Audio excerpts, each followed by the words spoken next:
All right, here we go. Okay, so this is my management plan for TE 922 that goes over my different physical environments for my classroom that I plan on doing, my opening and closing routines, my rules and behaviors and expectations, my classroom community, and different consequences that I plan on using throughout my future classrooms.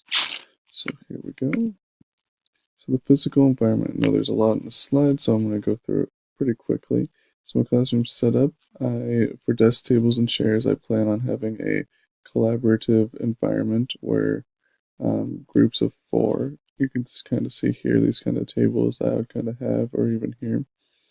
And then I would also have them switching seats at least once a semester. I might do it even more than that.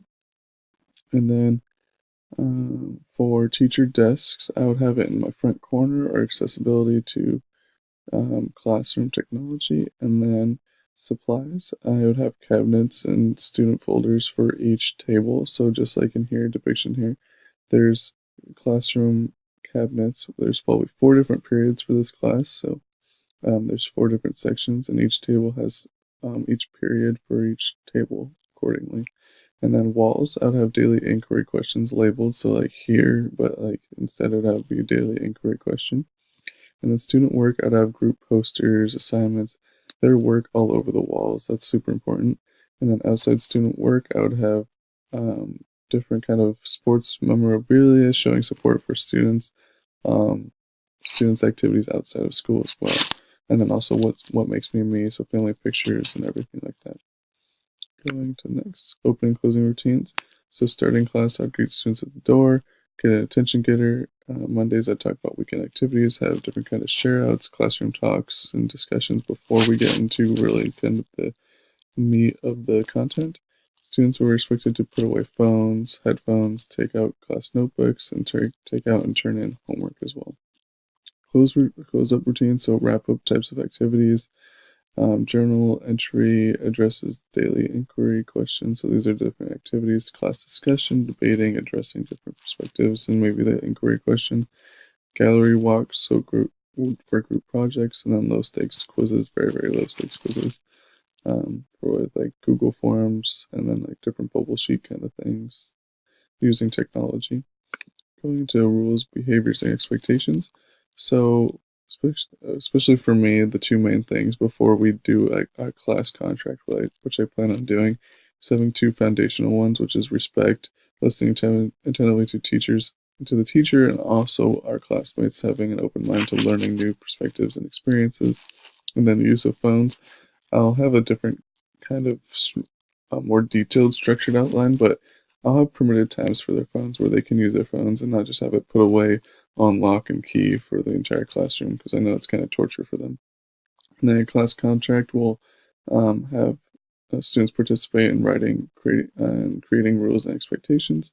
And then communication with parents is key. So I'll print these classroom contracts or email them to the parents as well, and have them get it signed by their parents and themselves as well, so that there's proper communication between parents and students and the teachers. And then school-wide expectations, so dress codes, no hoods, ensuring safety of students and respect for all as well. So classroom community, that's a huge big thing for me. So establishing a really family-like kind of classroom community where if we establish this in a welcome week, so the first week of the school year, have all these. I set aside the content, and I establish a community week where we build relationships, and create a sense of belonging, which goes into the Bronfenbrenner ecological systems theory, where we kind of want the classroom to be part of their inner circle. So students interest surveys, class Olympics, where they do different challenges and groups and compete against one another.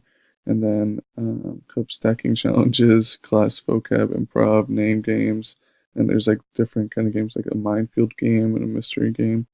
And then creating a family community sense of belonging, super important.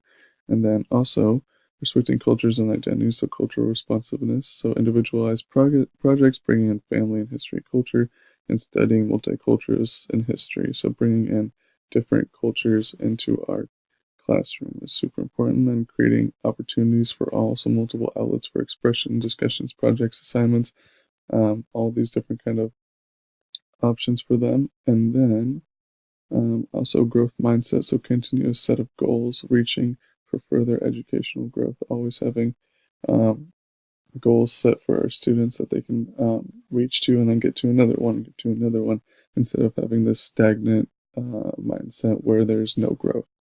So next is consequences. So verbal warnings for small misbehaviors, teacher-parent discussion, continuous small misbehaviors, and then email contact parents after that. So after these two, email and contact the parents, and then restorative justice is super big for me. So student-to-student altercations, so repairing the harm done between them, between the victims, the offenders, and the community members as well. So bringing possibly their parents, having me involved, maybe administration involved, depending on the severity of it, and then making amends and moving forward is super important from this. And then the very last step is administration. So referrals, suspension, expulsion. Never want to get to here, but if it does happen, then that's like the very final step. And that is my screencast. Thank you very much.